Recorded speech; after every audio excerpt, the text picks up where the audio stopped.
বাংলাদেশের রাজনীতিতে হস্তক্ষেপ করে সরাসরি ইন্ডিয়ার তত্ত্বাবধানে আওয়ামী লীগ বাংলাদেশে ফ্যাসিবাদ প্রতিষ্ঠা করছে। সেটা শেখ মুজিবের আমলে যেমন হয়েছিল, ঠিক শেখ হাসিনার আমলেও বহুগুণে তার পুনরাবৃত্তি ঘটছে। খুনি হাসিনার আমলে এটা দীর্ঘস্থায়ী হয়েছে, আরও বিভৎস এবং ভয়ঙ্কর রূপ নিছে, এবং তাকে বিদায় করতে বাংলাদেশের তরুণ প্রজন্মকে গণহত্যার মুখোমুখি দাঁড়ানোর বিভীষিকা অতিক্রম করতে হয়েছে। আওয়ামী লীগকে ক্যান্টনমেন্ট থেকে পুনর্বাসনের চেষ্টা চলছে। নির্ভরযোগ্য সূত্রে আরেকটা বিশেষ ঘটনা জানা গেছে। 5ই আগস্ট সকাল 10:30টায় জেনারেল ওয়াকার তাদের যুক্তি দেখেন, সেনাবাহিনীর যুক্তি শুনেন। এটা নাকি সেনাবাহিনীর সুনাম ক্ষুণ্ণ হবে। 1 2 নম্বর পয়েন্ট হচ্ছে এখানে অনেক মহিলা রেপ হয়েছে, তাদেরকে বোঝাতে হবে তোমাদের রাস্তা ভুল, যা করেছো মাপ চাও। যারা সেনাবাহিনীর মতো প্রতিষ্ঠানকে কলঙ্কিত করেছে তাদেরকে বিচারের মুখোমুখি করা হবে বলে। দর্শক, এইমাত্র সেনাপ্রধানের আরো ভয়ঙ্কর কিছু গোপন তথ্য ফাঁস করে দিয়েছেন পিনাকি ভট্টাচার্য ও সাংবাদিক ইলিয়াস হুসাইন। ইতিমধ্যে সেনাপ্রধানকে নিয়ে কঠিন হুঁকার দিয়েছেন প্রধান উপদেষ্টাও। যারা অপরাধ করেছে তাদের বিচার মুখোমুখি হতে হবে। ইতিমধ্যে সেনাবাহিনীকে উদ্দেশ্য করে যে বক্তব্য দিয়েছেন প্রধান উপদেষ্টা, সেই বক্তব্যটি আপনাদেরকে শোনাবো। আপনারা যারা পরিচিত আছেন, মেজর রেজা, সে হচ্ছে 47 লং কোর্স। সে কিছুক্ষণ আগে মানে ঘন্টাখানেক আগে একটা অডিও শেয়ার করেছে। যে অডিওটা হচ্ছে একজন আমি ভালোভাবে চিনি, মেজর 26 লং কোর্সের মেজর হাফিজ, লম্বা করে আওয়ামী লীগের, এবং he got a connection with India এর আগে আমি তার কিছু ছবি, ওই যে মেহেন্দি সাফাদি যাকে বারবার কুমিরের বাচ্চার মতো নিয়ে আসে, তার সাথে ছবি টবি আমি দেখেছি তার। আমি যেটা বলতে চাচ্ছি যে এই অডিওটা যেটা করেছেন, আমার কাছে যেটা মনে হচ্ছে এটা জাস্ট একটা সেট আপ। হাফিজ কথা বলতেছে মিনহাজ, সে সম্ভবত পররাষ্ট্র মন্ত্রণালয়ে থাকতে পারে বা অন্য কিছু, আমি তাকে চিনি না। আমি পুরা অডিওটা প্রায় 2-3 বার শুনেছি। আমার কাছে যেটা মনে হয়েছে, এটাতে জেনারেল ওয়াকারের প্রতি এখন শেখ হাসিনা খুব ক্ষেপা, এরকম একটা মেসেজ। আর মেইন আরেকটা মেসেজ হচ্ছে, প্রফেসর ইউনুস যখন ফ্রান্স থেকে রওনা দেয়, বাংলাদেশকে নিয়ে ভারত নানা সময় নানা ষড়যন্ত্র করে আসছে। এই মুহূর্তে সবচাইতে বেশি ষড়যন্ত্রের ডালপালা বাংলাদেশে ছড়িয়ে দিচ্ছে ভারত এবং ভারতীয় গোয়েন্দা সংস্থা কেন বাংলাদেশে এই মুহূর্তে সবচাইতে বেশি আকারে ভারত ষড়যন্ত্র এবং তাদের যেই মিথ্যা অপপ্রচার ছড়িয়ে দিচ্ছে, তার প্রধানত একটি কারণ। সেই কারণটি হচ্ছে, আসসালামু আলাইকুম দর্শক, নতুন একটা নিউজে আপনাকে স্বাগতম। প্রিয় দর্শক, সেনাপ্রধান ও ভারতের ভয়ঙ্কর ষড়যন্ত্র ফাঁস করলেন পিনাকি ভট্টাচার্য। সেনাপ্রধানকে কড়া বার্তা দিলেন ডক্টর ইউনুস। এদিকে দেশ জুড়ে চলমান সকল অস্থিরতার পেছনে ভারতের ষড়যন্ত্র ফাঁস। ডক্টর ইউনুসের চীন সফর রুখে দেওয়ার পেছনে পর্দার আড়ালে ঘটে যাওয়া ঘটনা ও প্রেক্ষাপট নিয়ে করা আমাদের আজকের ভিডিওটি অত্যন্ত গুরুত্বপূর্ণ।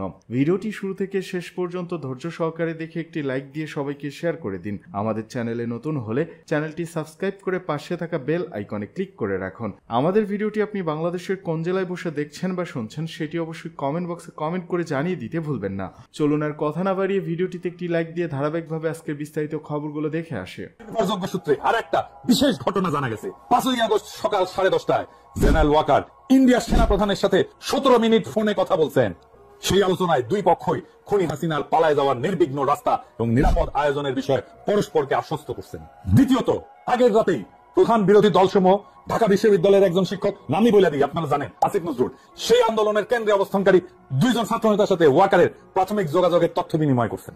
15 বছর ধরে চালায় যাওয়া ফ্যাসিবাদের মহারানী দেশ থেকে শেখ হাসিনাকে নিরাপদ প্রস্থানের সকল সুযোগ কইরা দিয়া শেখ পরিবারের জামাই জেনারেল ওয়াকার এদেশের গণতন্ত্রকামী মানুষ এবং মহান আত্মত্যাগে বলিয়ান সংগ্রামী দেশবাসীর সাথে বিশ্বাসঘাতকতা করছেন। এই জন্য অবশ্যই তাকে একদিন বিচারের মুখোমুখি দাঁড় হতে হবে। আমি যে বিডিআর এর কাজটা করছিলাম, এই বিডিআর এর এই বিষয়টা নিয়েই তাদের যুক্তি দেখেন, সেনাবাহিনীর যুক্তি শোনেন। যুক্তি হচ্ছে, কনক সারোয়ার, ইলিয়াস হুসাইন, পিনাকি ভট্টাচার্য, আপনাদের এই দেশের অসামান্য অবদান, আপনাদেরকে যথাযোগ্য সম্মাননা দিয়ে দেশে আনা হবে, আপনাদের সম্মান দেওয়া উচিত আমাদের। আচ্ছা, এখন কি করতে হবে? সেনাবাহিনী নিয়ে করা যাবে না, বিডিআর নিয়ে করা যাবে না। বিডিআর নিয়ে কি হয়েছে? বিডিআর নিয়ে করলে নাকি এটা নাকি সেনাবাহিনীর সুনাম ক্ষুণ্ণ হবে। 1 2 নম্বর পয়েন্ট হচ্ছে এখানে অনেক মহিলা রেপ হয়েছে, এদের নাম প্রকাশ পেয়ে যাবে। কত লেম একটা যুক্তি, আপনি চিন্তা করেন, এটা হয়ে যাবে। তো আমি বলেছি যে আমরা পৃথিবীতে এখন পর্যন্ত, আমি তো সাংবাদিকতায় যতটুকু আমার প্রশিক্ষণ নেওয়া হয়েছে, আমি তো কোথাও শুনি নাই যে কোনো রেপ বা কোনো নারীর নাম কোনো গণমাধ্যম প্রকাশ করতে পারে, আনলেস শি ইজ ডেথ। মারা যাওয়ার পরে আপনি তার নাম প্রকাশ করা যাবে, কিন্তু মারা যাওয়ার আগ পর্যন্ত আমরা তার নাম, ছবি, কোনো কিছুই প্রকাশ করি না। আমরা বলবো কেন? এটা গোপন একটা তদন্ত হবে, কারা কারা করেছে। যে বিডিআর এর সৈনিকরা ধর্ষণ করেছে তাদের ফাঁসি দিয়ে দিবেন। যারা ছাড়া পেয়েছে তাদেরকেও ধরবেন। Yes, যারা yes. সাক্ষীদের ভেতর অনেকে ক্রিমিনাল আছে, তাদেরকে ধরে নিয়ে তাদের ফাঁসি দেন। আমি তো না করি না, আমি বিচার চাই, বরং আপনাদের চাইতে বেশি বিচার চাই আমি। সো আপনারা করেন এই যুক্তিতে বিডিআর এর নিয়ে কাজ করতে না। তো আমি বিডিআর এর প্রোগ্রামটা করেছি অনেক সেন্সর করে দাদা। এইটারে নিয়ে যদি আসল কথা যদি বের করা যায়, তাহলে সেনাবাহিনী যারা মারা গিয়েছে তাদের মধ্যে অনেকের পোলাপানের মান সম্মান নিয়ে রাস্তায় বার হইতে পারবে না। যাদেরকে আমরা শহীদ বলি এদের মধ্যেও 2-4 জন আছে যাদের পোলাপান রাস্তাঘাটে বের হইতে পারবে না মান সম্মান নিয়ে। সব দোষ বিডিআর এর এখানে দিয়া, এবং ওই যে এটা শুনি নাই দেখেই কিন্তু তার পরের দিনই কিন্তু ওই সেনাপ্রধান বলেছে ফুল স্টপ। আমাদের ওই মিটিং এর পরের দিনই কিন্তু ফুল স্টপ।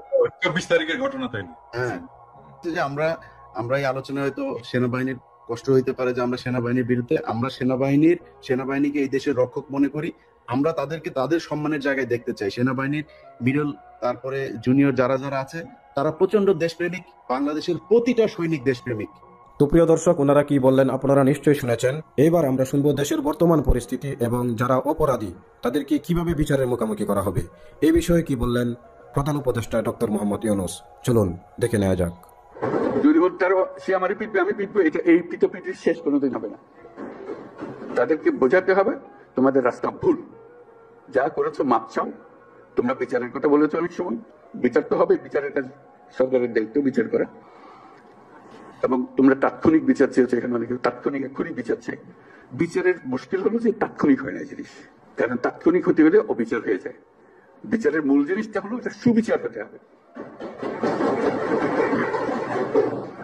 বিচারের কাজ চলতে থাকুক, যারা অপরাধী, যারা সাক্ষ্য প্রমাণ আছে তারা পুলিশের হাতে সুপর্দ করে দাও, বিচারের হাতে তুলে দাও, সে প্রক্রিয়া চলতে থাকবে, তুমি তুলে দেবে তাকে যথেষ্ট সাক্ষ্য প্রমাণ সহ। অবিচার যেন না হয়। আমরা অবিচারের বিরুদ্ধে দাঁড়িয়েছিলাম বলেই আজকে এই সংগ্রাম হয়েছে, এই আত্মত্যাগ হয়েছে। আর আমরা যদি অবিচারে নেমে যাই তাহলে তাদের আর আমাদের তফাৎ হলো কি? আমরা অবিচারে নামবো না। আমরা যাদের অপরাধী তাদেরকে পুলিশের হাতে, আইনের হাতে সুপর্দ করবো, আর যারা অপরাধী নয়, যে পুলিশের হাতে দেওয়ার মতো নেই, তাদেরকে মানুষ করবো যে ভাই এই দেশ আমরা একসঙ্গে করি, যেই দেশের স্বপ্ন আমরা দেখতেছি, তোমরা স্বপ্ন দেখে, তো এই দেশ আমার একার না, তোমারও এই দেশ। তোমাকে আমরা দেশ থেকে বাইর করার কথা বলতেছি না। তুমি এই দেশের সন্তান, আমি এই দেশের সন্তান। তুমি আমার বহু কষ্ট দিয়েছো, আমি তোমার কষ্ট দেবো না।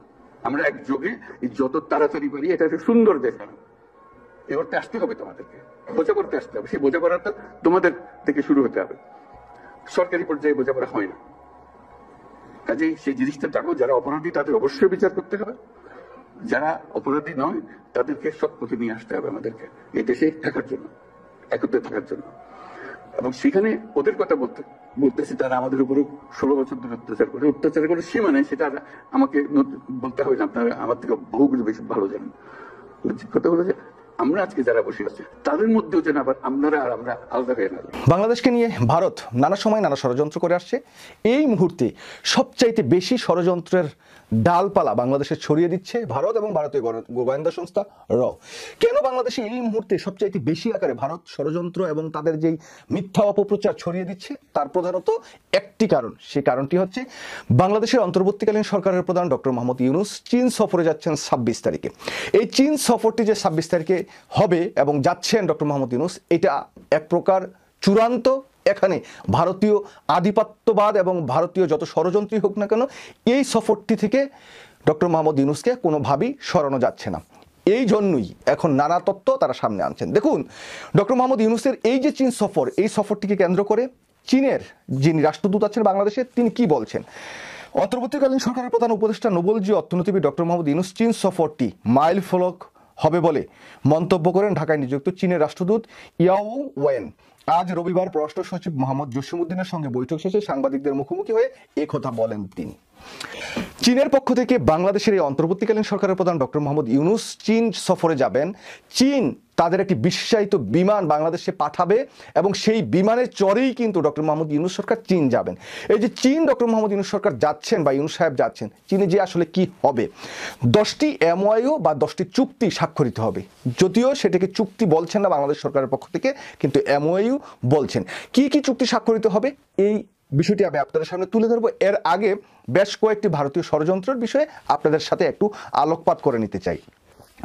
তারা যেই ষড়যন্ত্রগুলো বাংলাদেশে এই মুহূর্তে ছড়াচ্ছে, তার প্রধানত একটি বিষয় হচ্ছে হাসিনা পশ্চিমবঙ্গে চলে আসছে, ভারতে বিভিন্ন জায়গায় ছুটাছুটি করছে, যে কোনো মুহূর্তে হাসিনা বাংলাদেশে চলে আসতে পারে। এটা হচ্ছে নাম্বার 1। দ্বিতীয়টি হচ্ছে সেনাপ্রধান সামরিক শাসন জারি করতে পারে, যে কোনো সময় সেনাকু হয়ে যাবে এবং ডক্টর মোহাম্মদ ইউনূস সরকারকে ক্ষমতাচ্যুত করে সেনাপ্রধান ওয়াকারুজ্জামান ক্ষমতায় বসে শেখ হাসিনাকে বাংলাদেশে নিয়ে আসবে। সেনাপ্রধান ওয়াকারুজ্জামান এবং চুপ্পু মিলে দুজনে মিলে এই ষড়যন্ত্রটা পাকাচ্ছে। এই ষড়যন্ত্রের মধ্য দিয়ে বাংলাদেশে আওয়ামী লীগকে আবার পুনর্বাসন করবে। এই ষড়যন্ত্র এখন প্রধানত ব্যাপক ঢালপালা ছড়াচ্ছে আর কি, এই বিষয়টি তো আছেই। তো আমি যেটা বলতে চাই যে এই যত তৎপরতা ভারত এবং ভারতের গোয়েন্দা সংস্থা করুক না কেন এবং যত মিথ্যা বিভ্রান্তিকর তথ্য তারা প্রচার করুক না কেন, এই সমস্ত বিষয়ে আসলে কান দেওয়ার তত একটা অবকাশ আছে বলে আমি মনে করি না। দেখুন, সেনাপ্রধান ওয়াকারুজ্জামান ছাত্র নেতাদের সাথে যে কথাগুলো বলেছেন এটা আইএসপিআর তারা স্বীকার করেছেন। সার্জিস হাসানাত আবদুল্লাহ তারা যেভাবে কথা বলুক না কেন সে কথাটি হয়েছে। এটা আসলে ভিন্ন একটা প্রেক্ষাপট। সেনাপ্রধান আসলে রাজনৈতিক হস্তক্ষেপ করার মতো এই সমস্ত কথাবার্তা বলতে পারেন কিনা সেটা আলাদা একটি জায়গায় সরিয়ে রাখি। কিন্তু এই যে ডক্টর মোহাম্মদ ইউনূসকে ভয় দেখানো যে তুমি যদি দেশের বাইরে যাও তাহলে তুমি কিন্তু আর দেশে ফিরে আসতে পারবে না, সেনা শাসন জারি হচ্ছে, সেনাবাহিনী রাষ্ট্র ক্ষমতা দখল করে নেবে, এখানে শেখ হাসিনা ঢুকে যাবে, কলকাতা পশ্চিমবঙ্গে এসে টুপ করে বাংলাদেশে এসে ক্ষমতা দখল করে ফেলছে। এটি হচ্ছে আওয়ামী প্রপাগান্ডা এবং শেখ হাসিনা এবং ভারতীয়দের যে প্রপাগান্ডা মেশিনগুলো আছে সেগুলো বাস্তবায়ন করছে কিছু উচ্ছৃঙ্খল আওয়ামী লীগারদের দিয়ে। এগুলোতে একদম কান দিবেন না। ডক্টর মোহাম্মদ ইউনূস চীনে যাবেন, চীন সফরে উল্লেখযোগ্য যেই এমওইগুলো সাইন হওয়ার কথা সেগুলো হবে এবং চীন বাংলাদেশের সাথে 50 বছরের যে সম্পর্ক সেটাকে আরো সামনের দিকে এগিয়ে নেওয়া যাওয়ার তারা যে প্রচেষ্টা চালাচ্ছেন এবং তারা যে সম্মানটা ডক্টর মোহাম্মদ ইউনূসকে দেখাতে চাচ্ছেন সেটা ভারতের যিনি রাষ্ট্রের প্রধান আছেন নরেন্দ্র মোদীকে এরকম কিন্তু তারা সম্মান দিচ্ছে না। সেই জন্য তারা আসলে ভয় পাচ্ছে। এই ভয়ের অনেকগুলো কারণ আছে। এখন সেই জায়গায় আছি। বাংলাদেশের সাথে চীনের কি কি এমওইউ চুক্তি স্বাক্ষরিত হবে? প্রথম, কলকারখানা স্থাপন। চীনের বড় বড় শিল্প প্রতিষ্ঠানগুলো আছে সেগুলো বাংলাদেশে এসে তাদের কলকারখানা স্থাপন করতে পারবে, যার মধ্য দিয়ে বাংলাদেশের যে বেকার যুবকরা আছে তারা চাকরি পাবে। অনেক ভালো একটি পদক্ষেপ। চীনের জ্বালানি কোম্পানিগুলো বাংলাদেশে বিনিয়োগ, মানে চীনের যত বড় বড় জ্বালানি কোম্পানিগুলো আছে তারা বাংলাদেশে আসবেন, বাংলাদেশে এসে তারা তাদের বিনিয়োগ বাংলাদেশে করবেন। এটা অত্যন্ত গুরুত্বপূর্ণ একটি বিষয়। চট্টগ্রাম বন্দরের সক্ষমতা বৃদ্ধি। দেখুন, চট্টগ্রাম বন্দরটি এক সময় ভারত অলিখিতভাবে দখল করে নেওয়ার মতো একটি অবস্থা তৈরি হয়েছে।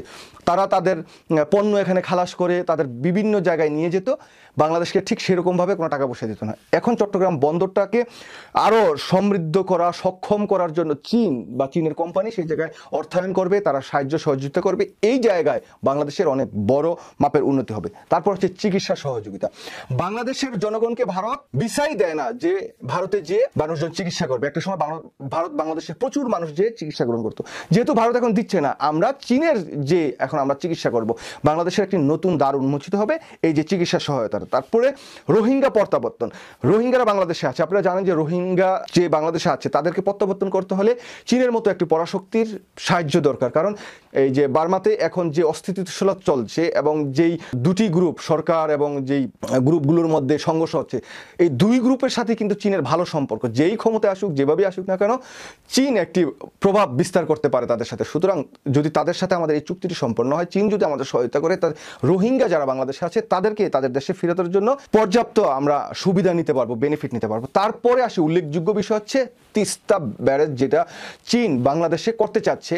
মানে ভারত তো আমাদেরকে তিস্তার কখনো পানি দেয়, কখনো দেয় না, আর বর্ষা মৌসুমে পানি ছেড়ে বাংলাদেশকে বাসিয়ে দেয়। যদি এই তিস্তা প্রকল্পটা বাস্তবায়ন করা যায় তাহলে বাংলাদেশের অনেক অনেক লাভ হবে এবং আমরা বর্ষা মৌসুমে আমাদের পানি দিয়ে আমাদের বাংলাদেশকে বাসিয়েও দিতে পারবে না। আর আরেকটি বিষয় হচ্ছে কি, আমরা শুষ্ক মৌসুমে পানি ধরে রেখে আমাদের স্বাভাবিক যে কার্যক্রম সেটা আমরা বজায় রাখতে পারবো। তো সেই বিষয়টি নিয়েও উল্লেখযোগ্য একটি পদক্ষেপ আসবে। তারপরে হচ্ছে সামরিক সহায়তা। চীন ইতিমধ্যে বাংলাদেশকে অনেক সামরিক সহায়তা দিচ্ছেন এবং এই চুক্তির মাধ্যমে যদি এমওইউ সাইন হয় বা চুক্তি সম্পন্ন হয় তাহলে আমরা চীনের কাছ থেকে আরো ভালো সামরিক সহায়তা পাবো। সেই সহায়তাটা ভারত কোনো ক্রমে চাচ্ছে না যে বাংলাদেশে আসুক। তো এই যে বিষয়গুলো আছে, এই 10টি বিষয়ের মধ্যে আমি 7টি উল্লেখ করলাম, আরো 2-3টে আছে, সেগুলো আমি আসলে খুব ভালো আমার ধারণা নাই, সেই জন্যই আমি এই পর্যন্ত থাকলাম। তো যাই হোক, সুপ্রিয় দর্শক শ্রোতা, আপনাদেরকে একটি কথা বলবো যে ভারত এই ডক্টর মোহাম্মদ ইউনূসের চীন সফর এইটাকে প্রধানত ভণ্ডুল করার জন্য বাংলাদেশে একটি অস্থিতিশীল পরিবেশ তৈরি করে মানে এমন একটা জায়গায় নিয়ে যাওয়া যে এই বুঝি সেনা কু হয়ে গেল, এই বুঝি শেখ হাসিনা বাংলাদেশে ঢুকে গেল। প্রকৃতপক্ষে বাংলাদেশের সেনাবাহিনী বাংলাদেশে এই মুহূর্তে যার অবস্থান বা যে প্রেক্ষাপট, এই জায়গা থেকে কোনো ক্রমেই সেনা অভ্যুত্থান, সেনা শাসন, সেনা আইন জারি কিচ্ছু করতে পারবে না, এটা চুপ্পও করতে পারবে না, তাদের সেই সাহস, শক্তি, ক্ষমতা কিচ্ছু নাই। এদিকে নিবিড় পর্যবেক্ষণে তামিম, এখনো অবস্থা গুরুতর। তামিমের চিকিৎসার দায়িত্বে থাকা একজন ডাক্তার রাজীব হাসান বলেছেন তারা সর্বোচ্চ চেষ্টা করছেন, তবে এখনো গুরুতর অবস্থা কাটেনি। রাজীব জানান, আমরা সবাই জানি তামিম ইকবাল ভাই আজ সকালবেলা অসুস্থ হয়েছিলেন। 9টা সাড়ে 9টার দিকে বিকেএসপিতে অসুস্থ হন। এখানে নিয়ে আসার পর চিকিৎসা শুরু হয়। পরবর্তীতে আমরা চিন্তা করি ঢাকায় নিয়ে যাওয়া যাবে কিনা, কিন্তু ওনার অবস্থা গুরুতর হয়ে যায়। এই গুরুতর অবস্থা আমাদের কাছে আসেন। গুরুতর অবস্থা থেকে যত রকম চিকিৎসা দরকার সবই করা হয়েছে। আল্লাহর রহমতে ওনার অবস্থা অনুকূলে আছে। ওনার একটা হার্ট অ্যাটাক হয়েছে, এটার জন্য এনজিওগ্রাম করে এনজিওপ্লাস্টও স্টেন্ট করা হয়েছে। স্টেন্টিং খুব স্মুথ ও কার্যকরভাবে হয়েছে। এটা করেছেন ডক্টর মনিরুজ্জামান ফারুক। ওনার ব্লকটা পুরোপুরি চলে গেছে। এখনো উনি পর্যবেক্ষণে আছেন, গুরুতর অবস্থা এখনো কাটেনি। এটা একটু সময় লাগবে। সবাই ওনার জন্য প্রাণপণ চেষ্টা করছেন। তামিমের ফেসবুক পেজে অসুস্থতা নিয়ে একটি স্ট্যাটাস দেওয়া হয়েছে, সেখানে জানানো হয়েছে তামিম এখন নিবিড় পর্যবেক্ষণে আছেন। চিকিৎসকদের পরামর্শ অনুযায়ী দ্রুত এনজিওগ্রাম করা হয় এবং রিং পরানো হয়। বর্তমানে তিনি কার্ডিয়াক কেয়ার ইউনিট সিসিইউ বিশেষজ্ঞ চিকিৎসকদের নিবিড় পর্যবেক্ষণে রয়েছেন। তার সুস্থতার জন্য সবার দোয়া কামনা করা হচ্ছে, যাতে দ্রুত সুস্থ হয়ে তিনি স্বাভাবিক জীবনে ফিরে আসতে পারেন।